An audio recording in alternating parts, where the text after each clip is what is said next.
আমাদের সমাজে বাচ্চা যখন হয়, একদিনের বাচ্চার চেহারা দেখে অনেকে বলে বাবার মতো হইছে, অনেকে বলে যে মার মতো হইছে, অনেকে বলে যে দাদার মতো হইছে, অনেকে বলে নানার গোষ্ঠীর মতো হইছে। আপনাদের এলাকায় যদি বলে থাকে আপনারা একটু আওয়াজ দিবেন, বলে কি বলে না? বাচ্চার চেহারা দেখে যার মতো লাগে সে তার কথাই বলে। নাকটা তার বাপের মতো হইছে,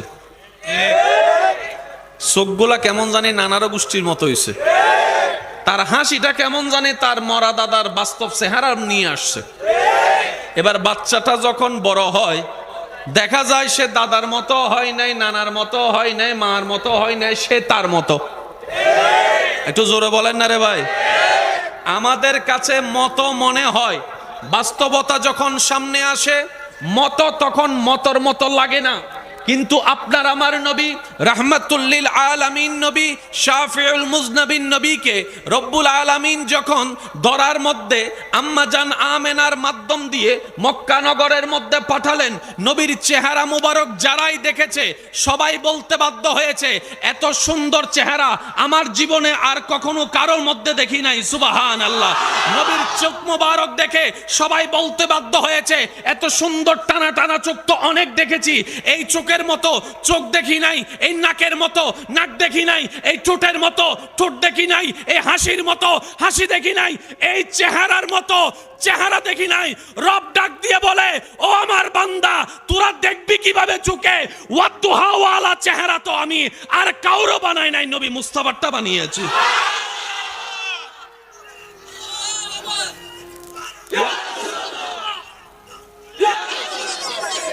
সেই নবীর উম্মতেরা ঈমানি জজবা দিয়ে একবার বলেন সুবহানাল্লাহ। আরো জোরে জোরে জোরে বলেন সুবহানাল্লাহ। তো দুনিয়াতে যখন আসছেন কথা তো ফুটে নাই, চেহারায় না আসছে। দুনিয়াতে যখন আসছে চলা তো হয় নাই, তখন চোখে না দেখা যাচ্ছে। চোখের সৌন্দর্যের বর্ণনা শুনে নিল বিশ্ববাসী, চেহারার সৌন্দর্যের বর্ণনা শুনে নিল বিশ্ববাসী, হাসি মুবারকের সৌন্দর্যের বর্ণনা দেখে নিল বিশ্ববাসী। যখন আপনার আমার নবী আল্লাহর হুকুমে আস্তে আস্তে বড় হওয়া শুরু করলেন, আস্তে আস্তে বড় হওয়া শুরু করলেন। সুবহানাল্লাহ বলেন। কি সৌভাগ্য আমাদের, আল্লাহর কেমন দয়া আমাদের প্রতি, কেমন দয়াল নবীর উম্মত হিসাবে আপনার আমার নামকে আল্লাহ লিপিবদ্ধ করেছেন। সেই নবী আস্তে আস্তে বড় হচ্ছে, হাঁটা শুরু, বড় হচ্ছে, মিশা শুরু, চলা শুরু, বলা শুরু। জগৎ বলে খারাপের লাগে চললে খারাপ হয়, ভালোর লগে চললে ভালো হয়, সৎসঙ্গে স্বর্গবাস, অসৎসঙ্গে সর্বনাশ। নবী যে পরিবেশে বড় হচ্ছে সেখানে মিথ্যা কথা বলাটা কমন ছিল, মদ খাওয়াটা কমন ছিল, সব দিকে শুধু নোংরামি আর নোংরামি, এরকম পরিবেশ ছিল। সেই পরিবেশে বাবা হারা আমার নবী বড় হচ্ছে, মাটাও কিছুদিন পরে চলে গিয়েছে, শিখানোর মতো কেউ নাই। আদব কে শিখাবে, ভদ্রতা কে শিখাবে, শিখানোর জন্য তো কাউকে না কাউকে দরকার। নবীর পরিবারে তেমন শিখানোর মতো কেউ নাই, সেই সমাজে স্কুলও নাই, মাদ্রাসাও নাই, শিক্ষকও নাই, শিখবে তো ভদ্রতা কোন জায়গার থেকে শিখবে? কিন্তু বড় তাজ্জুবের বিষয়, নবী রাহমাতুল লিল আলামিন বড় হওয়া শুরু করলো, যেদিকে যায় সেদিকেই একবার যে নবীকে দেখেছে সে শুধু তাকায় রয়েছে, তাকায় রয়েছে, তাকায় রয়েছে। নবীকে যে একবার দেখেছে সে আর চোখ ফিরাতে পারে না। এত সুন্দর চেহারা কেমনে হয় মানুষ, এত সুন্দর কেমনে হয়, এত সুন্দর কেমনে হয়। একটু কাছে গিয়ে যখন নবীর সাথে কথা বলা শুরু করলো, নবীর আওয়াজটা যখন কানের মধ্যে আসছে, শুননেওয়ালা বলে এত সুন্দর আওয়াজ তো কারোটা শুনি নাই, এত সুন্দর আওয়াজ তো কারোটা শুনি নাই। এবার সেই নবীর সাথে যখন কথা বলা শুরু করলো, নবীর কথা শুনে বলে যে এত সুন্দর শব্দ চয়ন তো কারো থেকে দেখি নাই, এত সুন্দর করে শ্রদ্ধা দিয়ে কথা বলা কারো তো দেখি নাই। এবার সেই পরিবেশে নবীর বড় হওয়াটা এমন ভাবে বড় হওয়া হয়েছে, কাফেররা পর্যন্ত বলতে বাধ্য হয়েছে সবাই মিথ্যা কথা বলতে পারে, আব্দুল্লাহর ছেলে মিথ্যা বলতে পারে না, সবাই বাটপারি করতে পারে, আব্দুল্লাহর ছেলে বাটপারি করতে পারে না। নবীর চোখের প্রশংসা, চেহারার প্রশংসা করতে করতে এখন গিয়ে বলে সবার মধ্যে যদি কমতি থাকে আব্দুল্লাহর সন্তান মুহাম্মদের মধ্যে কোনো কমতি নাই। বলে সুবহানাল্লাহ। এতদিন ছিল চেহারার প্রশংসা, এখন বের হয়েছে কথার প্রশংসা। সুবহানাল্লাহ বলি বলি বলি। এখন বের হচ্ছে নবীর হাসির প্রশংসা, এখন বের হচ্ছে নবীর শব্দের প্রশংসা, এখন ব্যবহার হচ্ছে, প্রকাশ হচ্ছে নবীর আচরণের প্রশংসা। আরো কিছুদিন যেতে না যেতে যখন নবী আরো বড় হলেন,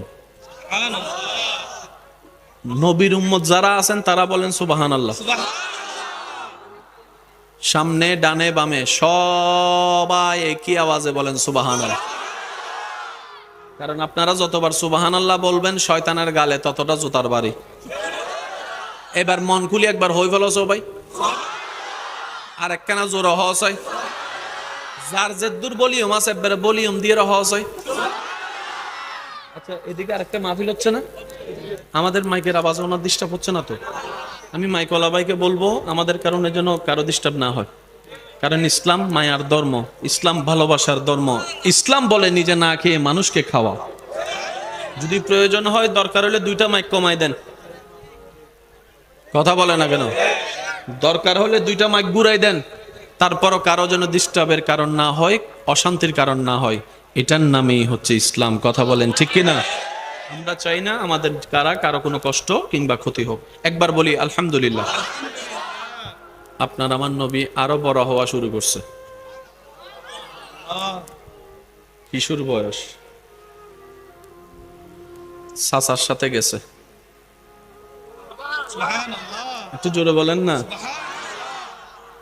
যাইতে যাইতে যাইতে যাইতে যাইতে এমন একটা গাছের নিচে বসছে যেখানে একজন রাহেব, একজন পাদ্রী এসে দূর থেকে নবীর সে বসাটা দেখে আশেপাশে এসে মানুষকে জিজ্ঞেস করছে, উনি কে? হাজার হাজার মানুষ পড়ে আছে, আপনি সবাইরে বাদ দিয়ে উনি কে জিজ্ঞেস করলেন কেন? ওই এই কারণ তোমরা বুঝবা না। আজকে আমি এখানে ডিউটি করছি অনেক বছর, আমাদের কিতাবে লেখা আছে এই গাছের নিচে যে বসবে সে সাধারণ কেউ হবে না, সাধারণ কেউ হবে না, আল্লাহর হাবিব হবে, শেষ নবী হবে, রাহমাতুল লিল আলামিন। উনি কে? পরিচয় দেন। ওনার নাম মুহাম্মদ। হয় নাই? ও ঠিক আছে, কি দেবের সাথে মিলছে। ওনার আব্বার নাম কি? আব্দুল্লাহ। কয় ঠিক আছে। বাড়ি কই? কয় মক্কা। বংশ কি? কয় কুরাইশ। এবার সে রাহেব নবীর সে চাচাকে জানালেন, আপনি একটু ওনাকে সাবধানে রাখেন, হিংসুকরা পাইলে ওনার ক্ষতি করতে চাইবে। শেষ নবী যে চলে আসছে এটা যদি বুঝে ফেলে অনেকের ফেট কামড়ানো শুরু হবে, নিজের ধর্মের অবস্থা 12টা বেজে যাবে চিন্তা করে হিংসাই এই নবীর ক্ষতি করতে পারে। নবী মুস্কি মুস্কি হাসতে লাগলেন। আমাদের সমাজে বাবার ছায়া মাথার উপর থেকে উঠে গেলে দুনিয়ায় চলা বড় কষ্টের হয়ে যায়। বাপটা মারা গেলে চোখটা বন্ধ করলে চাচা, জেঠা, কাকা, মামা, আশেপাশের মানুষগুলা অত্যাচার করতে শুরু করে। হাজার জায়গায় রেকর্ড আছে, বাপটা মারা যাওয়ার কারণে, স্বামীটা মারা যাওয়ার কারণে ওনাদেরকে ভাতের ব্যবস্থা পর্যন্ত করে নাই, ঘর থেকে পর্যন্ত বের করে দিয়েছে। এমন রক্তের মানুষ আছে যার মাথার উপর বাবার ছায়া নাই, স্বামীর ছায়া নাই, বড় ভাইয়ের ছায়া নাই। আমাদের সমাজ কেমন জানি তাদেরকে গ্রহণ করতে চাই না, বুক ফেটে যায় শুনলে। আমি জানি না বিষয়টা আপনারা কিভাবে দেখেন। অনেক মেয়ের বিয়ে হচ্ছে না শুধু একটা কারণ, তার বাবাটা মারা গেছে, তার বাবাটা দুনিয়াতে নাই, এই কারণে বলে বিয়ে হচ্ছে না। আমার জানার প্রশ্ন, আমার বোনটা কি বাবাকে হত্যা করেছে? না, আল্লাহর সম্পদ আল্লাহ যখন মন চায় তখন দিবে, তখন যখন মন চায় তখন নিয়ে যাবে। মেয়ের বাবার মৃত্যুতে তো মেয়ের কোনো হাত নাই, তাহলে বাবা না থাকার কারণে মেয়েকে বিবাহ দিবেন না কেন, করবেন না কেন, ছেলের জন্য বউ বানায় আনবেন না কেন? বলে যে অভিভাবক নাই। শুনে রাখুন, জেনে রাখুন, মনে রাখুন, যার দুনিয়াতে বাবার মতো অভিভাবক থাকে না, যার দুনিয়াতে স্বামীর মতো অভিভাবক থাকে না, যার দুনিয়াতে বড় ভাইয়ের মতো অভিভাবক থাকে না, যার দুনিয়াতে চাচার মতো অভিভাবক থাকে না, যার দুনিয়াতে অভিভাবকের ছায়া থাকে না, রব্বুল আলামিন বলে ওই বান্দার অভিভাবক আমি স্বয়ং নিজেই রব্বুল আলামিন হয়ে গেলাম। সেজন্য এই সমস্ত মানুষদেরকে কাছে টানার চেষ্টা করবেন। যার দুনিয়াতে অভিভাবক নাই, আপনি বলবেন যে আমি আছি তোর সাথে, আল্লাহ পাক দেখবেন যে আপনাকে রহমত দিয়ে ভরপুর করে দিবে, আপনি কল্পনাও করতে পারবেন না। সুবহানাল্লাহ। ইমানদার ভাইরা আওয়াজ দিয়ে বলেন, আল্লাহ চাইলে পারে কি পারে না? আল্লাহ চাইলে দিতে পারে কি পারে না? পাথর থেকেও ফুল আমার রব্বুল আলামিন ফুটাতে চাইলে পারে কি পারে না? তো সমাজের এই সমস্ত দুষ্টু কালচারগুলো পরিবর্তন হওয়ার দরকার, চিন্তা ভাবনাগুলো পরিবর্তন হওয়ার দরকার। বরং আমি বলবো, যার বাপ নাই তাড়াতাড়ি গিয়ে তার ছেলেকে বউ বানান, আর যাইয়া বলেন তোর বাপ নাই, কি হয়েছে রে মা, আজকে থেকে আমি তোর বাপ, আজকে থেকে আমি তোর বাপ। কারণ এতিমের মাথায় হাত বুলাই দেওয়া মানে রবের রহমতকে লুটে পুড়ে নেওয়ার ব্যবস্থা করা। রব্বুল আলামিন বলে, যার দুনিয়াতে কেউ নাই আমি রব তার সাথী হয়ে যাই। সুবহানাল্লাহ। আল্লাহ আমাদেরকে বুঝার তৌফিক দান করুক। কষ্ট হচ্ছে আপনাদের কোনো? মাইকের আওয়াজ যতটুকু যাচ্ছে, অনুরোধ করব আল্লাহর ওয়াস্তে আর কেউ মাহফিলে আইসেন না। যে যেখানে আছেন সেখান থেকে রাস্তা ঘুরাই ফেলেন, ওদিকে ঘরে চলে যান, না অন্যদিকে চলে যান। খবরদার, এই মাহফিলে আসার নিয়ত করলে ওখান থেকে চা খাইয়ে বিড়ি খেয়ে যাবো না, আড়িবে জায়গা আছে না, ইন আওয়াজ না হয় আরো জোর হয় না। কারণ বেশি বেশি গ্যাদারিং গেলেন না, আবার ফকেট মারি হতো না, ইয়ে ইল্লে করে ফকেট আসা নিলে হতো না, আসে না। আল্লাহ আমাদের সবাইকে একটু বুঝার তৌফিক দান করুক। ফকেট গুলো একটু সামনে রাখেন, ইবি কি ফইন না, গরম লাগে নিয়ে ছল দিবে লাগতে পারবে, সমস্যা নেই। আল্লাহ আমাদের এই মহাব্বত কবুল করুক। কত ভালো লাগে আমার নাম, আরো ভালো লাগে নবীর, নবীর দরুদ সালাম, নবীর দরুদের আওয়াজ সবাই একই আওয়াজে, আল্লাহুম্মা সাল্লি আলা সাইয়্যিদিনা মুহাম্মাদিন, আল্লাহুম্মা সাল্লি আলা সাইয়্যিদিনা মুহাম্মাদিন। উচ্চ আওয়াজ একবার বলেন মারহাবা। আর হতা হন ওনারা গোস্ব হইতে লিখুন না, গড়ের ফুয়া গড় তাইলে তো কেন মনকুলি হতা হব, কিন্তু স্বাভাবিক। বুঝিলে বুঝিল, না বুঝিলে নাই আর কেন বিত্তু বইলা ফুয়া এই 5 জন বইলে আর গুম বেগুন রঙিত নিষিদ্ধ ভাবলাম বইলা ফুয়া অনেজেন্ডের আইন্ডের তো গড় তাই সিধে না। আর দাদা এন্ডা আছে না নাই, চাচা আর ভাই গড় তাই সিধি, বুঝুন না। এটা লাই এবারে মনগুলি হতা হইতে না, নিজের গদ দেই কে এখনো গোস্ব হইলে তুই রোহিঙ্গে যাবে ওদের আই কেন করতে কি গড় ফেলা দেখতে জন্য না। আল্লাহ আর এই মহাব্বতের কবুল করক। বয়লা আবাসি বার কেন বড় বউ আমি নিবে। নবী রাহমাতুল লিল আলামিন আরো বড় হচ্ছে, নবী রাহমাতুল লিল আলামিন আরো বড় হচ্ছে। বাবা মা দাদাও দুনিয়াতে পরিচয় দেওয়ার মতো কিংবা হাত ধরার মতো বলনেওয়ালা বলে মোহাম্মদের তো কেউ নাই, আশেপাশের মানুষ বলে মোহাম্মদের কেউ নাই। রব বলে যে কি বললি, কি কেউ নাই, বলে যে মোহাম্মদ সাল্লাল্লাহু আলাইহি ওয়াসাল্লাম। এক পর্যায়ে গিয়ে বলে মোহাম্মদের মাও নাই, বাপও নাই, দাদাও নাই, বংশ টিকার মতো ছেলেও নাই। নাউজুবিল্লাহ। বংশ দ্বারা টিকানোর মতো ছেলে নাই। আল্লাহ পাক বলে যে কি আমার নবীর কেউ নাই, আমি আছি যে তোরা দেখোস না।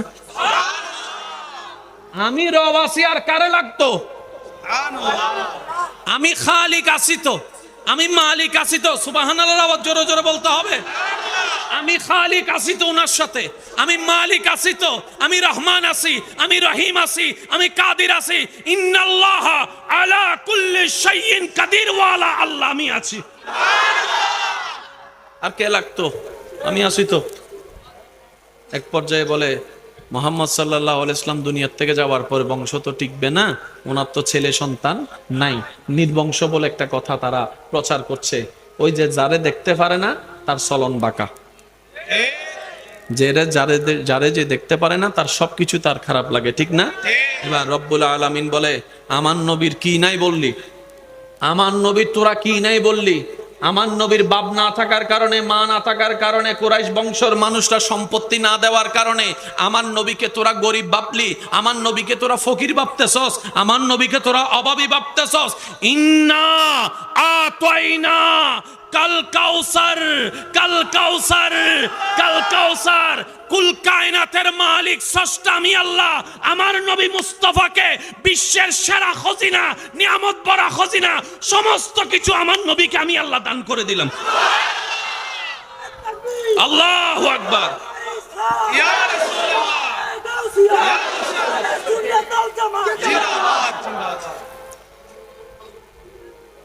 নবীর দুনিয়াতে আসার আগে আব্বাজানকে আল্লাহ নিয়ে গেছে। আমি সবার একটু মনোযোগ চাইবো, আজকে একটা কথা মনে রাখবেন,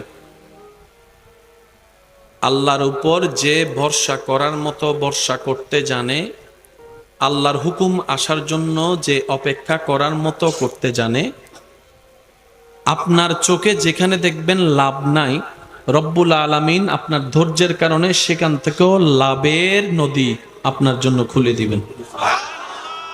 সব সময় মাথায় রাখবেন, আপনার চোখে বলছে আমি লসে আছি, আপনার ব্রেইনে বলছে আমি লসে আছি, কিন্তু আপনার ঈমান বলছে আমার আল্লাহ আছে। ওই বিশ্বাসটা, ঈমানটার কারণে আপনার ব্রেনটাকে মিথ্যা প্রমাণিত করে, আপনার চোখটাকে ভুল প্রমাণিত করে। রব্বুল আলামিন এমন জায়গা থেকে লাভের সন্ধান বের করে দিবে, কল্যাণের সন্ধান বের করে দিবে, শান্তির রাস্তা বের করে দিবে। যখন সামনে আসবে আপনি অবাক হওয়া ছাড়া দ্বিতীয় কোনো উপায় থাকবে না। তবে সেই জায়গায় একটা বড় চরম পরীক্ষা আপনার আমার দিতে হয়, যেখানে আমরা প্রায় সময় মানুষ ফেল করে ফেলি। সেটা হচ্ছে, আমরা যদি সেই সময়টা আসে, আমাদের প্রধান কাজ হচ্ছে ডাইনে বামে না তাকিয়ে চোখটা বন্ধ করে রবের দরবারে সিজদা দিয়ে আগে শুকরিয়া আদায় করা। এই চালাকি, এই কাজটা, এই বুদ্ধিমানের কাজটা যদি আমরা করতে পারি, নিয়ামতের কোনো অভাব হবে না।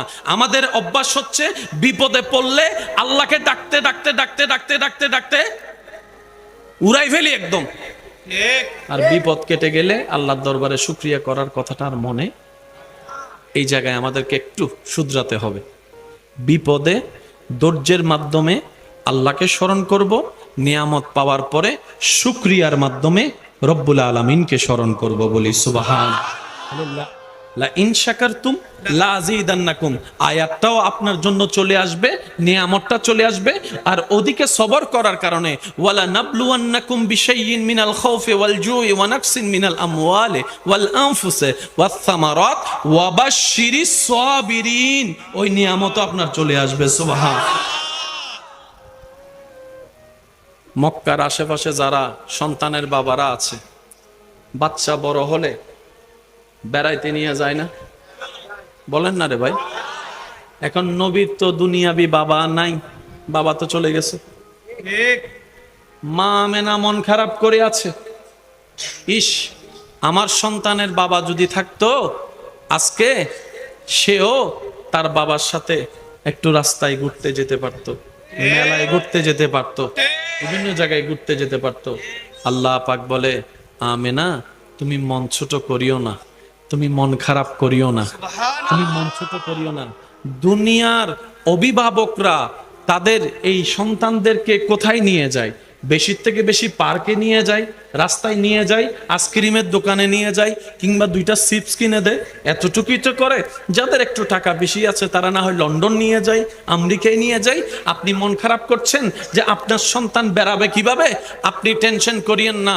সময় যখন আসবে একদিন, তখন সুবহানাল্লাযী আসরা বিআবদিহি লাইলাম মিনাল মসজিদিল হারামে ইলাল মসজিদিল আকসা, একদিন একটা সময় আসবে আমি আপনার সন্তানকে মক্কা থেকে আকসা বোরাকের মতো বাহনে করে নিয়ে যাব, বোরাকের মতো বাহনে করে নিয়ে যাব। দুনিয়ার সেই বাবারা, দুনিয়ার অভিভাবকেরা সন্তানদেরকে যেখানে নিয়ে যায়, তাদের এই বাচ্চাদেরকে যেখানে নিয়ে যায়, অভিভাবক হয়ে বাচ্চাদেরকে ঘুরতে যে নিয়ে যায়, আপনার সন্তান সেটা পাবে না। আপনার সন্তান যেটা পাবে সেটা আর কেউ পাবে না। লা মকানে গিয়ে আমি আল্লাহ ওনাকে মেরাজ করে বেড়াই আনবো। আল্লাহু আকবার। কাদের নবী? সবাই ঘুরতে যায় এখানে, আল্লাহ নবীকে ঘুরতে নিছে ওইখানে। হয় না, হয় না। সবাই খেলে এটা দিয়ে, ওইটা দিয়ে, বল দিয়ে, খেলনা দিয়ে, আর আপনার আমার নবী খেলে চাঁদ দিয়ে।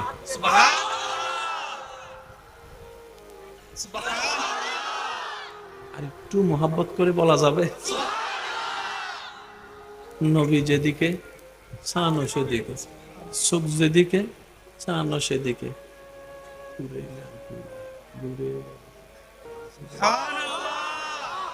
আল্লাহ বলে, আমেনা মন ছোট করেন না, দুনিয়ার বাচ্চাগুলা খেলনা দিয়ে খেলে, আর আপনার সন্তান আসমানের চাঁদ দিয়ে খেলবে। আল্লাহু আকবার, আল্লাহু আকবার। আল্লাহর কত বড় দয়া যে আমাদের উপরে, নবী রাহমাতুল লিল আলামিনের উম্মত বানিয়ে আমাদেরকে ডাইরেক্ট জিরো থেকে হিরো বানাই দিয়েছেন। সুবহানাল্লাহ। এবার সেই নবী রাহমাতুল লিল আলামিন রাস্তা দিয়ে হেঁটে যাচ্ছে। কি কোনো সমস্যা ভাইয়া? পিছনে কি? থাক থাক, আর কিছু করেন না, কিছু করার নাই এখন। আল্লাহ ইল্লেন তে বাজে একবার আর দূরে যাবো। একবার বলি মারহাবা, আর একখানা জোরে হন আমার হাওয়া। এবার আপনার আমার নবী রাহমাতুল লিল আলামিন, মনোযোগ মনোযোগ মনোযোগ, নবী রাহমাতুল লিল আলামিন আরো বড় হতে শুরু করলেন, আরো বড় হতে শুরু। তো বিবাহের দরকার আছে না? আমাদের এখানে হাজার কিছু থাকার পরও বিয়ে হয় না। ফিন লাগাইনের মানুষ ডাইরেক্ট লাগা দেয়, ডাইরেক্ট। মাইয়া তো আই না বজনা ইবের আনো দুইতে রে ইবেরে কি জল্লা জানোস না ইতের মা আছে না, আছে না? ফুয়া তোয় না বজ্জ কেন ইটা আর এক কোনবার গাছতলা বয়ে গাজা হাতে ফুয়াই বেড়ে কিলা নদ্দে। অথচ ডাহা মিথ্যা কথা, বাস্তবতার সাথে কোনো সম্পর্ক। তা আমরা জিজ্ঞেস করলাম, কি রে ছেলে তো এমন না, তুই এরকম বলছিস কেন বানায় বানায়? হদে হতা হন সারা তাই পারি এনে হই দি কিছু আছে না? সাত দোয়ানত বই বই রে আছে না, আছে না? আল্লাহ তাআলা আরো বাঁচায় রাখ। মানুষের বিয়ে ভাঙ্গি দে দিলে কিছু আছে না? এ হামত জীবনত ন যাবেন, এই হামত জীবনত ন যাবেন। বেশি হইলে মন নচাইলে দূর হইন। ওয়াই তো বালা হইন পারি অনর্গান অনে যাচাই করি সন না, তাহলে অনে হা অনহন না অনহন মনত থাকবো না বাজান। কেউ যদি ফুসর করে ফুয়াইবে কেন অনতুন হইতো মন নচার হিংসা লাগে দেরি না হইলে গুনাহগার। কথা বলেন, কথা বলেন। ছেলের জন্য মেয়ের খবর নিতে আসলো, মেয়ের জন্য ছেলের খবর নিতে আসলো, পারলে ভালোটা বলবেন যেটা সঠিক। প্যাঁচ লাগাই দিয়ে পিন লাগাই দিয়ে কারো বিয়ে ভাঙ্গার চেষ্টা করার দরকার, এটা মারাত্মক ধরনের একটা কবিরা গুনাহ। আল্লাহ আমাদেরকে এই সমস্ত নোংরা কাজ থেকে, নোংরা মেন্টালিটি থেকে হেফাজতে থাকার তৌফিক দান করুক বলি আমিন। যদি বেশি আপনার বলতে হয় অন্তত এতটুকু বলেন, ভাই আমি তেমন ভালো কিছু জানি না, তোমার খবর তুমি নাও। তাহলে আপনি আর দায়ের মধ্যে পড়বেন। কিন্তু কারো ইজ্জতে আঘাত দেওয়া মানি। মনে রাখবেন, রাসূল পাক সাল্লাল্লাহু আলাইহি ওয়াসাল্লাম হাদিসে পাকে ইরশাদ করছেন, কেউ যদি কাউকে সমাজে, পরিবারে, এলাকায় মানুষের সামনে ইজ্জত হরণ করে, বেইজ্জত করে, আল্লাহ তাআলা সেই বান্দাকে ঘরের ভিতরে থাকলেও বেইজ্জত করবেই করবে। তো নিজে বেইজ্জত থেকে বাঁচার উপায় হচ্ছে অন্যকে ইজ্জতে রাখা। অন্যের ইজ্জত হেফাজত করা মানে আমি আমার ইজ্জতকে হেফাজত রাখা। সেজন্য মনে রাখবেন, আপনি আমি দোষ বলে কাউকে যদি ইনসাল্ট করি, ওনার রব কখনোই আমাদেরকে ছাড়বে, আর রব যারাকে ধরবে তার অস্তিত্ব কখনো টিকবে। সেজন্য নিজে বাঁচতে হলো মানুষের উপকার করার দরকার আছে না নাই? আল্লাহ তাআলা আমাদের সবাইকে পাক্কা মুসলমান, পাক্কা ইমানদার বনে কবরে যাওয়ার তৌফিক দান করুক। অন্যের উপকারে অন্যের মুখের হাসি হওয়ার তৌফিক দান করুক। একবার দরুদ শরীফ পড়েন, আল্লাহুম্মা সাল্লি আলা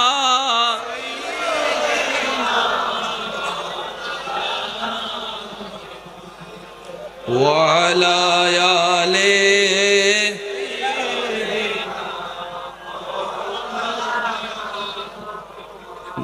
নবীর উম্মত সবাই মিলে একবার বলেন মারহাবা।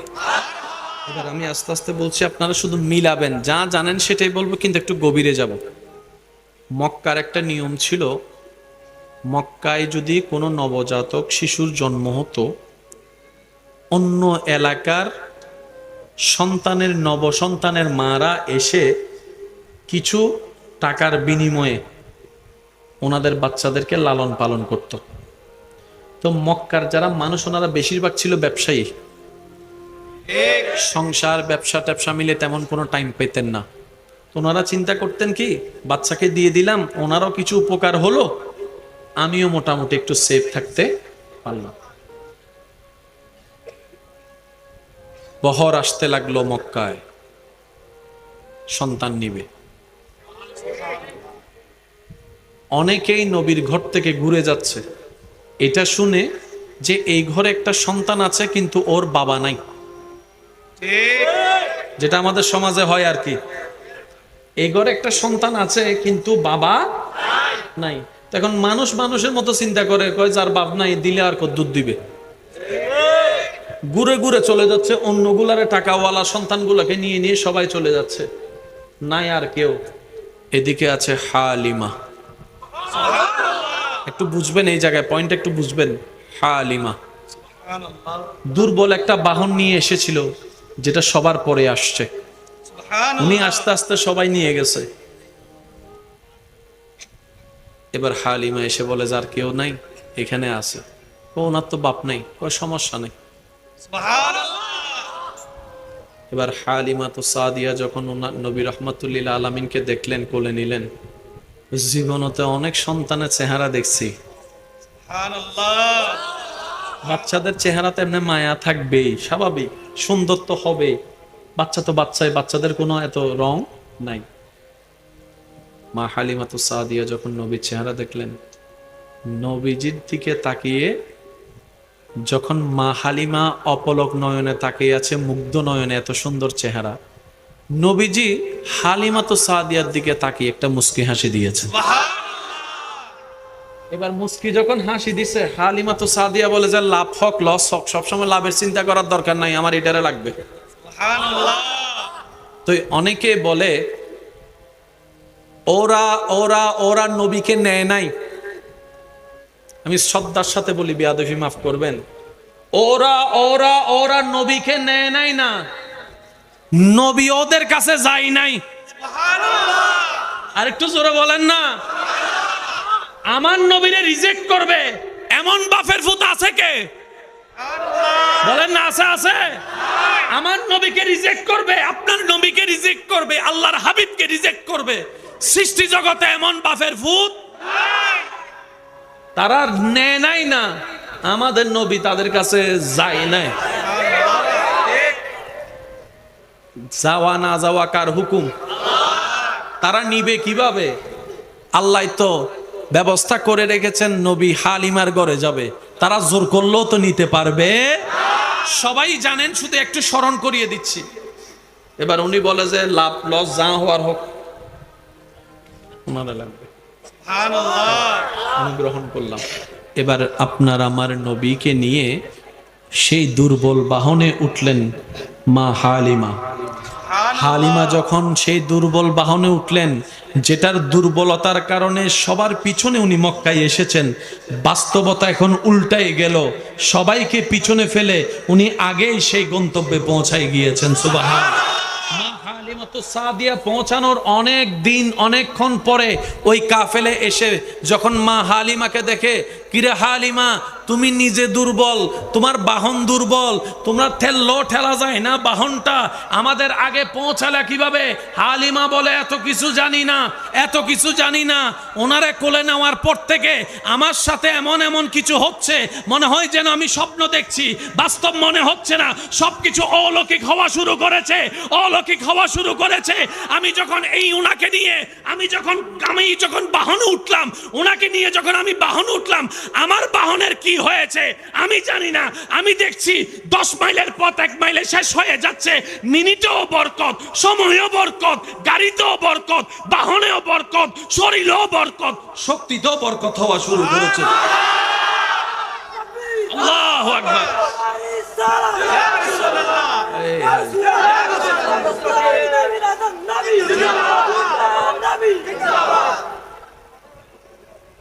ভাইয়া একটু মনোযোগ দিবেন। নবীকে যিনি দুধ পান করেছেন ওনার নাম হচ্ছে হালিমা। একটু বলেন তো ওনার নাম কি? একদম সবাই একই আওয়াজে বলেন হালিমা। কি? কিন্তু এখন ওনাকে নাম বদলে সবাই বলতে হয় হালিমাতুস সাদিয়া।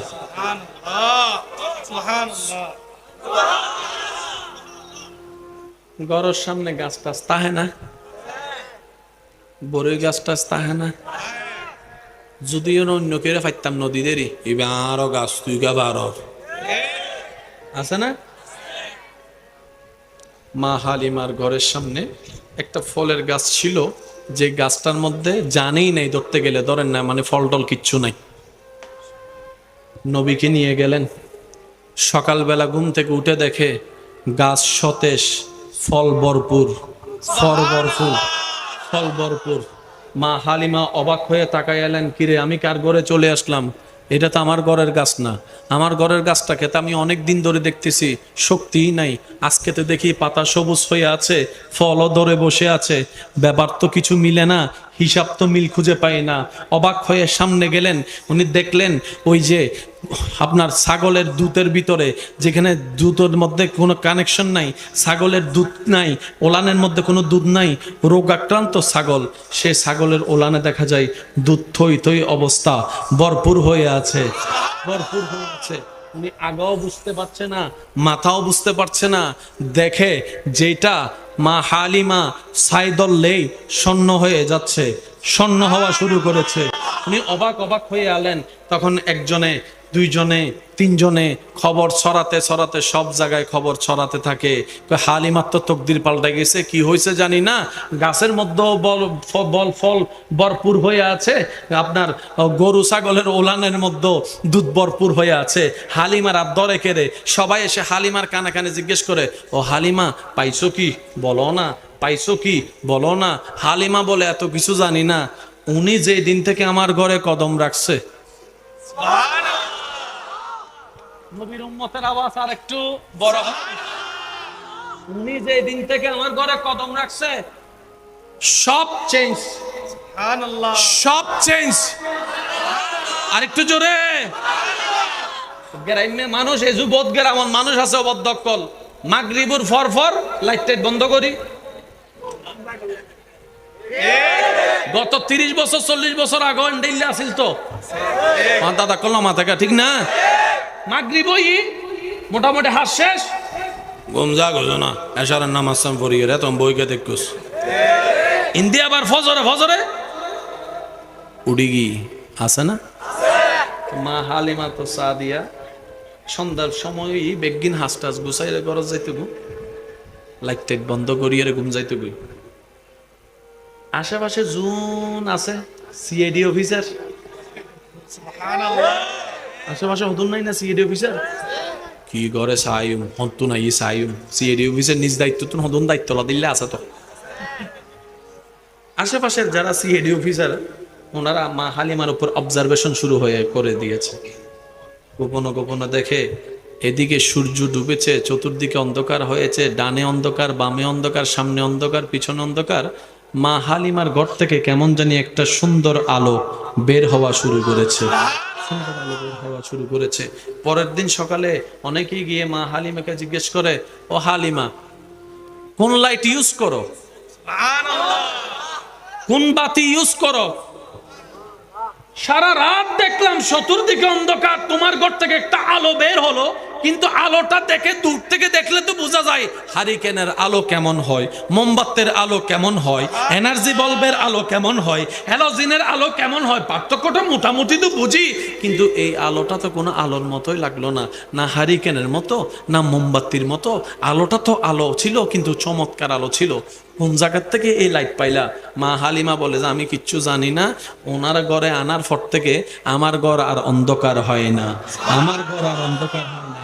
এবার যারাই নেয় নাই,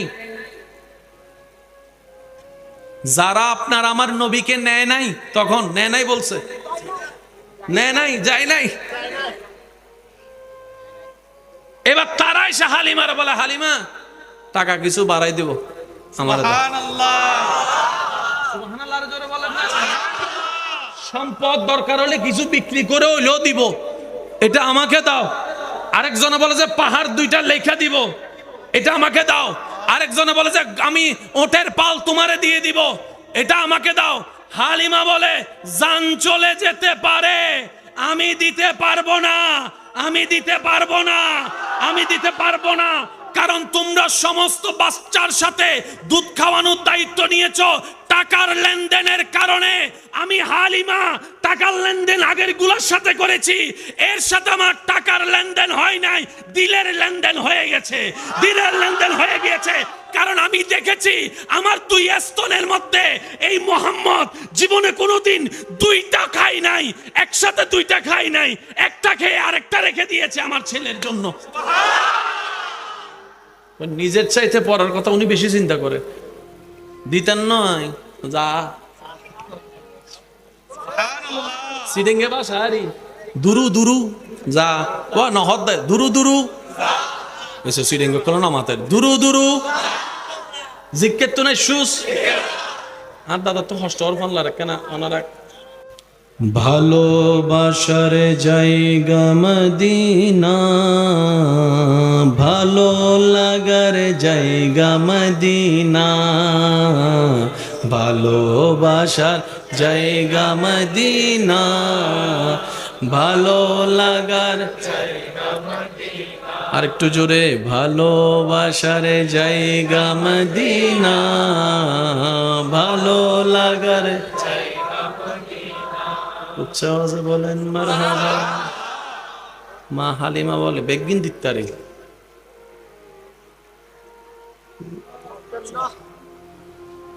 নবী বলে আপনি আমাকে এত আদর করলেন, আপনি আমাকে এত কাছে টানলেন, আপনি আমাকে লেনদেনবিহীন ভালোবাসলেন, আপনি আমাকে বুকে জায়গা দিয়েছেন, আমি নবী আসব আপনি লসে থাকবেন তা তো হতে পারে না। আল্লাহ পাক বলে হালিমা তুমি আমার নবীকে আপন করেছো, সম্মান করেছো, মায়া করেছো, মহাব্বত করেছো, নিজের করে রেখেছো জায়গা, তুমি নিজের বুকে স্থান দিয়েছো, নবীর সেবা করেছো। আমি আল্লাহ এমন ভাবে ব্যবস্থা করে দিলাম সেই দিন মক্কায় আসা কারো নাম পৃথিবীবাসী জানবে না, কিন্তু তুমি হালিমার নাম কিয়ামত পর্যন্ত আমার বান্দারা সম্মানের সাথে স্মরণ করবে। আর কারো নাম জানা, ওই দিন যে মক্কায় আসছিল আর কারো নাম জানা, কিন্তু এখনো এখানকার মানুষ জানে মা হালিমাতুস। একটু জোরে বলে মা হালিমাতুস, মা হালিমাতুস। শুধু তা না, অনেকে নিজের মেয়ের নামও হালিমা রাখে। সুবহানাল্লাহ, হন যাবো না? অনেকে নিজের বোনের নাম হালিমা রাখে। কিরে হালিমা এটা কে? বলে যে নবীর দুগ্ধ মাতা।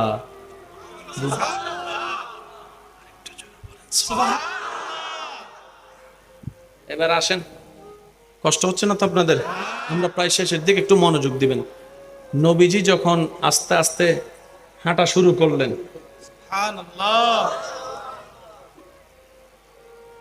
বেশিরভাগ নবী রাসূলের একটা সুন্নতের অংশ আপনারা হয়তো শুনেছেন, জানেন। ছাগল চড়ানো, দুব্বা চড়ানো,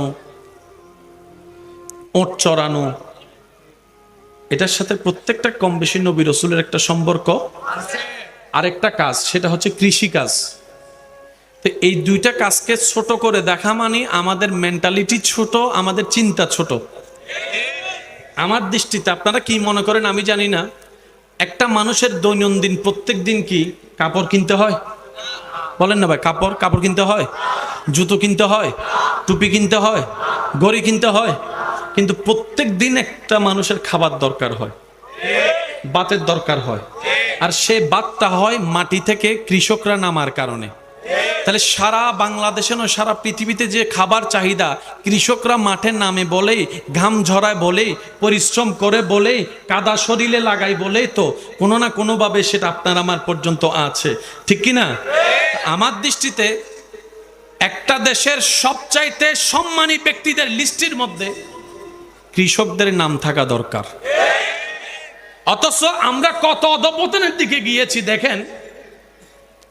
কোটিপতিকে, ইন্ডাস্ট্রিওয়ালাদেরকে স্যালুট দিয়ে সম্মান দিচ্ছি, যদি ওনার সেই ম্যাটেরিয়ালটা আপনার আমার হয়তো জীবনে একবার লাগবে, না হয় বছরে একবার লাগবে, কিন্তু একটা কৃষকের কাজ প্রত্যেকদিন আমাদের লাগে। কোনো না কোনো ভাবে কৃষকের সাপোর্ট কিন্তু আমাদের লাগে। সে কৃষক যদি কেউ বলে যে আমি কৃষক, আমরা 2টা পয়সার দাম দিতে চাই না। অনেকে কৃষকের সন্তান হয়ে সমাজে পরিচয় দিতে চায় না যে আমার বাবা কৃষক। আমি বলি, এমন কোনো সন্তান যদি আমার কোনো কথা শুনেন, আমার কোনো ভাই বোনেরা, আমি বলবো এখন থেকে বুক ফুলায় বলবেন আমার বাবা একজন কৃষক, আমার বাবা একজন কৃষক। কারণ কৃষিকাজ হচ্ছে সেই মহাসম্মানিত কাজ, যে কাজটা যুগে যুগে আল্লাহর প্রেরিত নবী রাসূলুল্লাহ পছন্দ করে আপন করে নিয়েছেন। এই কৃষিকাজকে বলেন সুবহানাল্লাহ। কৃষি কাজ করা একটা ভাগ্যের ব্যাপার, একটা নিয়ামতের ব্যাপার। আল্লাহ আমাদেরকে মর্যাদা দেওয়ার তৌফিক দান করুন। আর একটু জোরে বলি, আল্লাহ পাক আমাদেরকে আল্লাহর বান্দা হিসেবে আল্লাহর বান্দাদেরকে ভালোবাসার, সম্মান দেওয়ার তৌফিক দান করুন। আমাদের তো এমন অনেক সময় হয়, দাওয়াত দেওয়ার সময় বিয়ের অনুষ্ঠানে কিংবা বিভিন্ন অনুষ্ঠানে যেই আত্মীয় টাকা একটু বেশি, ওর দাওয়াত একটু স্পেশাল হয়। কষ্ট নিচ্ছেন আমার কোনো কথায়? যে আত্মীয় স্বজনের একটু টাকা বেশি, ওনার খাবার দাবার হয় টেবিলে। যে আত্মীয় স্বজনের টাকা নাই, ওনাকে মূল্যায়নও করে না, কেউ জিজ্ঞেসও করে না খাবার খেয়েছে কিনা। আসলে আসলো, না আসলে নাই। আমরা অধপতনের সেই চরম পর্যায়ে নিচে চলে যাচ্ছি। মনে রাখবেন, এটা কখনো মনুষ্যত্বের কাজ হতে পারে না, নবীর উম্মতের কাজ হতে পারে না, আল্লাহর বান্দার কাজ হতে পারে না। কথা বলেন ঠিক কিনা? এই বৈষম্য দূর করার দরকার আছে না নাই? মনের থেকে, মাথা থেকে, এই সমস্ত নোংরা জিনিস থেকে আল্লাহ পাক আমাদের সবাইকে হেফাজত করুক, বলি আমিন। মোহাব্বতের আওয়াজে দরুদ শরীফ পড়েন, আল্লাহুম্মা সাল্লি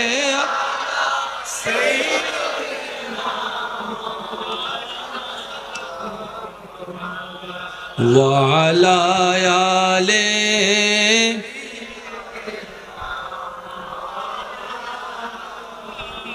যার যত শক্তি আছে একবার বলেন মারহাবা। এবার আপনার আমার নবী আল্লাহ তাআলা এমন ভাবে সম্পদ দিলেন, সুবহানাল্লাহ, একটু বুঝবেন।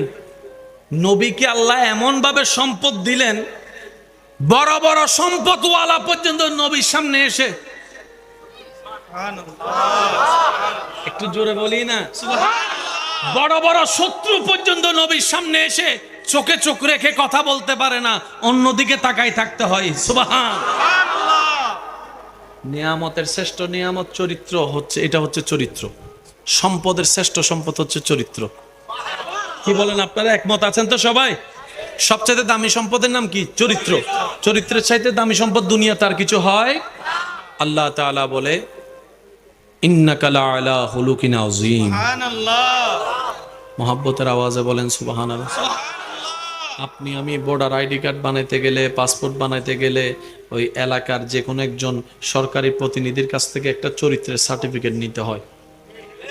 সেখানে উনি না দেখা সিগনেচার করে দেয়, সিল মারা থাকে, সিগনেচারটা পরে করে দেয়, লেখা থাকে আমার জানা মতে আমার এলাকার সবচাইতে ভালো মানুষ। ঠিক কথা বলেন না? আমি ওনাকে জিজ্ঞেস করলাম, ভাই আপনি যাকে ভালো মানুষ হিসেবে সিগনেচার দিয়েছেন আপনি চিনেন? কয় না। তো সিগনেচার দিলেন কেন? বলে যে আমার এলাকায় লক্ষ লক্ষ মানুষ, সবার সার্টিফিকেটের দরকার, আমি কি সবার পরিচয় জানবো নাকি? সম্ভব? অসম্ভব, সেজন্য সাইন করে দিই। কথা বলেন ঠিক কিনা? যার চরিত্রের সার্টিফিকেট দিয়েছেন স্বয়ং রব্বুল আলামিন, তিনি হচ্ছেন আপনার আমার নবী রাহমাতুল লিল উসওয়াতুন হাসানা। কোরআন যার চরিত্রের কথা বলেছে তিনি আপনার আমার নবী রাহমাতুল লিল আলামিন। ইন্নাকা লাআলা খুলুকিন আযীম বলে রব্বুল আলামিন যার চরিত্র মুবারকের সার্টিফিকেট দিয়েছেন তিনি আপনার আমার নবী রাহমাতুল লিল আলামিন। আসুন, আমার পূর্বের আলোচক আলোচনার ফাঁকে বলেছেন কোরআন হচ্ছে থিওরিক্যাল, নবী রাহমাতুল লিল আলামিন হচ্ছে প্র্যাকটিক্যাল। যদি আপনাদের বিরক্ত না লাগে, কষ্ট না লাগে, তাহলে 2-4 মিনিট কথা বলবো ইনশাআল্লাহ। অনুমতি আছে? 40টা বছর আল্লাহ আমাদের নবীকে দিয়ে ইসলামের দাওয়াত দিতে দেয় নাই, চুপ করায় রেখেছেন। এই 40টা বছর আল্লাহ বিশ্ববাসীকে নবীর হাঁটা চলা বসা চরিত্র দেখাইয়াছেন। 40টা বছর পরে যখন সবাই বলল, সবাই মিথ্যা কথা বলল, আমরা মানতে পারি আব্দুল্লাহর ছেলে কখনো মিথ্যা বলতে পারে না, এই কথা যখন তারা বলা শুরু করলো তখনই আল্লাহ পাক বললেন, নবী এবার আপনি বলেন এক আল্লাহ ছাড়া কোনো মাবুদ নাই, দেখি কয়জনে মানে। এতক্ষণ কিন্তু বলাই নাই। যখন সবাই বলছে আব্দুল্লাহর ছেলে মিথ্যা বলবে না, আল্লাহ পাক বলে যে এখন বলেন। আল্লাহ কি বলবো?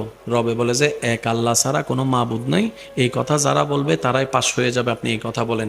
এবারে নবী সবাইকে ডেকে বললেন, ইয়া আইয়ুহান নাস, হে মানব জাতি, তোরা তো বলেছস আমার মতো সত্যবাদী এলাকায় আর কেউ নাই। কয় হ্যাঁ, চোখ বন্ধ করে। এবার নবী বলে যে আমি যদি বলি পাহাড়ের পিছ থেকে একটা দল আসতেছে, তোমরা কি মানবা? বলে যে আপনি বললে আমরা না দেখেও মানবো, কারণ আমরা জানি সবাই মিথ্যা বললো, আপনি জীবনে কোনোদিন মিথ্যা বলবেন না। কয় এতটুক বিশ্বাস করো? বলে যে হ্যাঁ। এতটুক মানো? বলে যে হ্যাঁ। তাহলে আমি একটা কথা বলি, শুনবা? বলে যে বলেন।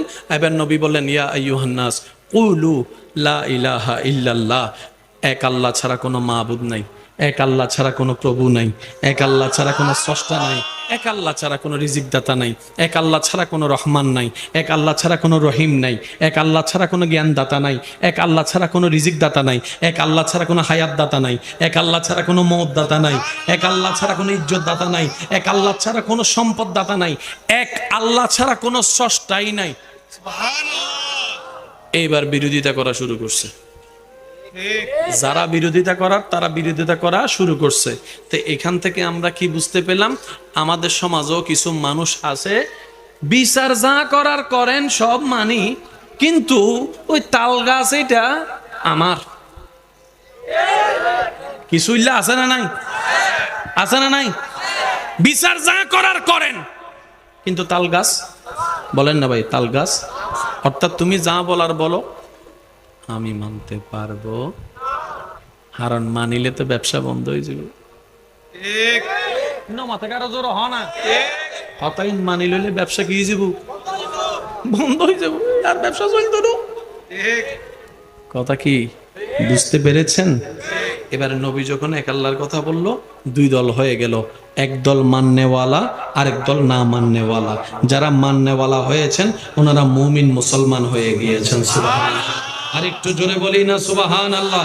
এবার মাইকের আওয়াজ যতটুকু যাচ্ছে আমি শ্রদ্ধার সাথে বলি, আমার ভাইয়েরা শুনে রাখবেন, বুঝে রাখবেন, কথাটা মনে রাখার চেষ্টা করবেন, পারিবারিক এবং সামাজিকভাবে কথাটা অ্যাপ্লাই করার চেষ্টা করবেন।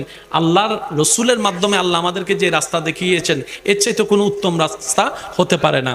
যেই মানুষ, যেই সমাজ একসময় নবীকে চোখের উপর মণি বানায় রেখেছে, হক কথাটা বলার সাথে সাথে সে সমাজের মানুষ নবীর রাস্তা বন্ধ করে দেওয়া শুরু করেছে, নবীর খাবার বন্ধ করে দেওয়া শুরু করেছে, নবীর পথ বন্ধ করা শুরু করেছে, পানি বন্ধ করা শুরু করেছে, অত্যাচারের উপর অত্যাচার, মেন্টালি অত্যাচার শুরু করেছে, সামাজিক অত্যাচার শুরু করেছে। শুধু তাই নয় রে ভাই, শুধু তাই নয়, তারা এমন পর্যায়ে চলে গিয়েছে যে মুহাম্মদ সাল্লাল্লাহু আলাইহি ওয়াসাল্লাম, এই মুহাম্মদের সাথে যে কথা বলবে তাকেও আমরা সামাজিকভাবে বয়কট করব। মুহাম্মদের সাথে যে লেনদেন করবে আমরা তাকে সামাজিকভাবে বয়কট করব। মুহাম্মদকে যে বাজার দিবে আমরা তার দোকানকে সামাজিকভাবে বয়কট করব। এইভাবে অত্যাচার শুরু করেছে। আল্লাহর হাবিব নবী আল্লাহর হুকুমের অপেক্ষায় ধৈর্য ধরে বসে আছে, ধৈর্য ধরে বসে আছে। সুবহানাল্লাহ, ধৈর্য ধরে বসে আছে। যে মক্কার অলিতে গলিতে নবী রাহমাতুল লিল আলামিন হাঁটতো, আজকে সেই হাঁটার রাস্তা বন্ধ করে দিয়েছে। নবী রাহমাতুল লিল আলামিন যেখানে বসতো, বসার জায়গাটা তারা ভেঙে দিয়েছে। নবী যাদের সাথে গিয়ে কথা বলতো, তাদেরকে কথা বলা থেকে দূর করে দিয়েছে। সবাই সামাজিকভাবে নবীকে বয়কট করা শুরু করলো, পারিবারিকভাবে বয়কট করা শুরু করলো। এদিক থেকে অত্যাচার, ওদিক থেকে অত্যাচার, এভাবে অত্যাচার, এভাবে জুলুম করতেই আছে। নবী ধৈর্য ধরে বসে আছে, নবী ধৈর্য ধরে বসে আছে। সুবহানাল্লাহ, নবী ধৈর্য ধরে বসে আছে। এবার নবীর গায়ের উপর আঘাত দেওয়া শুরু করলো, রক্তাক্ত শরীর মোবারক করলো। নবী ধৈর্য ধরে বসে আছে। নবীর পেটে খাবার নাই, নবী ধৈর্য ধরে বসে আছে। নবীর ঘরে পানি নাই, নবী ধৈর্য ধরে বসে আছে। আপনরা দুশমন হয়েছে, নবী ধৈর্য ধরে বসে আছে। আপনরা পর হয়েছে, নবী ধৈর্য ধরে বসে আছে। আপনরাই চোখ উল্টায় ফেলেছে, নবী ধৈর্য ধরে বসে আছে, ধৈর্য ধরে বসে আছে। অথচ নবী চাইলে একবার আল্লাহকে বললে, ও আল্লাহ তুমি ওদেরকে ধ্বংস করে দাও, সাথে সাথেই ধ্বংস করে দিত। নবী ধ্বংস দোয়া করে নাই, কারণ নবী বলে আল্লাহ আমাকে গজব দাতা হিসেবে পাঠাই নাই, রাহমাতুল লিল আলামিন করে পাঠিয়েছেন, রাহমাতুল লিল আলামিন করে পাঠিয়েছেন। আমি নিজে না খেয়ে হলো তাদেরকে খাওয়ার ব্যবস্থা করব, নিজে না হেসে হলো তাদেরকে হাসির ব্যবস্থা করব। আমি তো নবী রাহমাতুল লিল আলামিন, যাকে আল্লাহ তাআলা সমস্ত নবীদের ইমাম বানিয়েছেন। সুবহানাল্লাহ, সমস্ত নবীদের উপর সর্দারিত্ব আল্লাহ আমাকে দিয়েছেন। সুতরাং আমি অধৈর্য হলে চলবে না, আমি ধৈর্য ধরব, যাতে আমার পরবর্তী উম্মতেরা আমার কষ্টের কথা শুনে অধৈর্য না হয়, আমার কষ্টের কথা শুনে তাদের জীবনের কষ্টের সামনে আসলে অধৈর্য যেন না হয়, রাগী যেন না হয়, মেজাজ যেন না হারায়। মেজাজ হারিয়ে এক ভাই আরেক ভাইয়ের নামে যেন মামলা না দেয়, হামলা না করে, রাস্তা বন্ধ না করে। আমি নবীর আদর্শ যেন তারা জীবনে বাস্তবায়ন করে আল্লাহর আসল নিয়ামত অর্জন করতে পারে। আল্লাহু আকবার। ইয়া রাসূলুল্লাহ, ইয়া রাসূল আযম দস্তগীর, মাশাআল্লাহ, জিন্দাবাদ জিন্দাবাদ। এবার নবীর সকল উম্মতে কি আওয়াজ একবার বলেন মারহাবা। হয় নাই, হয় না, আরো জোরে বলেন মারহাবা। নবী বলে আমি ক্ষমতা থাকার পরও চুপ। তুই দুই দোকানের মালিক হয়ে এত চিল্লাস কেন রে? সুবহানাল্লাহ। নবী বলে যে আমি কৌসারের মালিক হয়ে চুপ করে আছি। তুই দুইতলা বিল্ডিং এর মালিক হয়ে চিল্লাস কেন? চিল্লাইস না, আক্রমণ পরিবর্তে আক্রমণ করিস না, গালির পরিবর্তে গালি দিস না রে উম্মত। তুই শুধু ধৈর্য ধর, রবের দিকে তাকাই, রবে এমন ভাবে রাস্তা করে দিবে তোর দুশমনরা হার মানতে বাধ্য হবে। ইজ্জতের সমাজে এলাকায় তুই মাথা উঁচু করে দাঁড়ায় থাকতে হবে। সত্যি করে বলেন আল্লাহ বিচার করে কি করে না? আর একটু জোরে বলেন আল্লাহ বিচার করে কি করে না? কিন্তু আল্লাহ আপনার আমার টাইমে বিচার করবে না, আল্লাহ আল্লাহর সময়ে বিচার করবে। কিছুদিন পরে আল্লাহ পাক বলে হাবিব আপনার অনেক কষ্ট হচ্ছে আমি বুঝতেছি। নবী বলে যে আল্লাহ আপনার জন্য আমি সব করতে পারি, সব করতে পারি, সব করতে পারি। এবার আল্লাহ পাক বলে নবী আপনি হিজরত করে মদিনায় চলে যান। একটু জোরে বলেন না সুবহানাল্লাহ। আপনি হিজরত করে মদিনায় চলে যান। মক্কাবাসী মনে মনে চিন্তা করতেছে যাক গেই তো, আউযুবিল্লাহ, তারা চিন্তা করতে যাক গেই তো। মনে রাখবেন যারা স্থান পরিবর্তন করে তাদের তকদির একটু বেশি ভালো হয়। একটু বুঝে নেন না, যারা স্থান পরিবর্তন করে, আপনের অত্যাচার স্বীকার করে জায়গা পরিবর্তন করে, আল্লাহ তাদের লাখ বজন বুঝি ফেলি কি হইতাম চায় না। ওনারা বেগুনতুন বুঝিলেও চলিব, যারা বুঝেন না বুঝি ফেলে দেরি। এক সময় বাদ ছিল না, আজকে লক্ষ মানুষ ভাত খাইতেছে। সুবহানাল্লাহ, কেন জোর হন? আর দাদা কেন খেয়াল করলে বুঝিব। যারা স্থান পরিবর্তন করে তাদের লাখ আল্লাহ কুরাই দেয়, মনে রাখবেন। সেজন্য যদি কেউ অনর্গর তো বাইর করে দেয়, ঠিক আছে ভাই তোরা থাক, ও আল্লাহ তুমি সহ তোমার বান্দারা বাইর করে দিয়ে দে। সুতরাং বান্দা এবার আল্লাহ হিসেবে তুই আরে নিয়ে আমার দম ভরিব। এবার অনেকে কিন্তু মনে করে সীতাকুণ্ড একখান সমান দেবেন দা অনর বংশর আল্লাহ এন ভাবে বাড়াই দিই ইতারার নাম নিয়ে শুদ্ধ নাই, হয় না? নয় হনা বাজে। নবীকে মক্কা থেকে বের করে দিয়েছে তাদের প্ল্যানিং অনুযায়ী। তারা মনে করছে যাক গেছে তো কিছুদিন তো শান্তিতে থাকবো। কিছুদিন পরে তারা গুপ্ত মানুষের খবর থেকে শুনে কয় মক্কায় ডেলি মুসলমান হয়তো একজন, মদিনায় ডেলি মুসলমান হচ্ছে 10 জন, 12 জন, 20 জন। হাম কেন হইল? আল্লাহ যাকে মদত করে এভাবেই করে। বান্দার বুদ্ধি সেখানে যেতে পারবে না, আল্লাহর কুদরত যেখানে, বলেন না সুবহানাল্লাহ। সেজন্যই তো রব বলেছে কোন বিষয়ে লা তাকনাতু মির রাহমাতিল্লাহ, বান্দা তোর জীবনে যাই ঘটুক আমার রহমত থেকে নিরাশ হইস না, আমি আসি তো, তোর টেনশন করিস না। সবাই তোকে গর্তে ফেলবে, সে গর্তের ভিতর থেকে আমি তোকে রাজসিংহাসনও চাইলে বসাই দিতে পারি। সুবহানাল্লাহ। আল্লাহ চাইলে পারে কি পারে না? শুধু আমাদেরকে একটু সহ্য করতে হবে, স্থির হতে হবে, ধৈর্য ধরতে হবে। কথা বলেন ঠিক কিনা? আল্লাহ আমাদেরকে ধৈর্যের নিয়ামত অর্জন করার তৌফিক দান করুক। এবার মক্কাবাসী শুনতেছে, কয় ডেলি মুসলমান বাড়তেছে, ডেলি মুসলমান বাড়তেছে, ডেলি মুসলমান বাড়তেছে। এখন মক্কা থেকে ওখানে হামলা দেওয়ার তেমনও সুযোগ নাই, মক্কা থেকে কন্ট্রোল করার তেমনও সুযোগ নাই। মদিনাবাসী কয়েকজনকে পঠাইতে চাইছে, মদিনাবাসী বলতেছে একে তাক।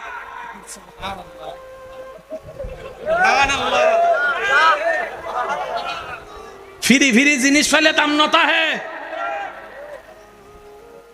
ফ্রি ফ্রি জিনিস পেলে দাম থাকে না। আল্লাহ তোদেরকে নিজের হাবিবকে ফ্রি ফ্রি মক্কায় দান করছে, তোরা দাম দিতে জানোস নাই। এখন আমরা মদিনাবাসী পেয়েছি, আমরা তোদেরকে আর দিব না, আর দিব না। নবীও বলে যে আমি তোমাদেরকে ছেলে যাবই না, কিয়ামত পর্যন্ত মদিনা শরীফে শুয়ে থাকবো। ওই যে ইহসান, طلع البدر علينا طلع البدر علينا من ثنيات الوداع وجب الشكر علينا ما دعا لله আপনার আমার নবী যখন মক্কা থেকে মদিনাবাসীর দাওয়াতে মদিনার দিকে যাওয়া শুরু করলেন, মদিনাবাসী নবীর আগমন দেখে এটাই পড়ছে, তলাল বাদরু আলাইনা মিন সানিয়াতিল বিদা ওয়াজাবা শুকরু আলাইনা মাদা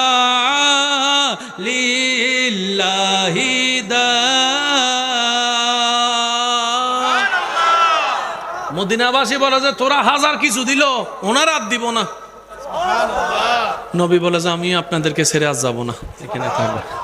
আজকে মদিনাতুল মুনাওয়ারা, ইয়াসরিব নামে তুমি ছিলে অলক্ষণের দেশ, কতই মারাত্মক না ছিল তোমার পরিবেশ, নবীর ছোঁয়ায় হলে তুমি শাহে মদিনা, সব ভুলিব কিন্তু তোমায়। সেই নবী বলে উম্মত তোমরা যখন নামাজ পড়ো, আমি নবী সেই দৃশ্য দেখে মনটা শীতল হয়ে যায়। তোমরা যখন নামাজে দাঁড়াও, হাজার ব্যস্ততার ভিতরে রবকে স্মরণ রাখো, আমি নবী সেটা দেখে আমার চোখ শীতল হয়ে যায়। সেজন্য নামাজের দরকার আছে না নাই? আমি অনুরোধ করব, ব্যস্ততা সবার ছিল, আছে, থাকবে, কিন্তু হায়াত তো থেমে থাকবে না। একদিন তো কবরে যেতে হবে।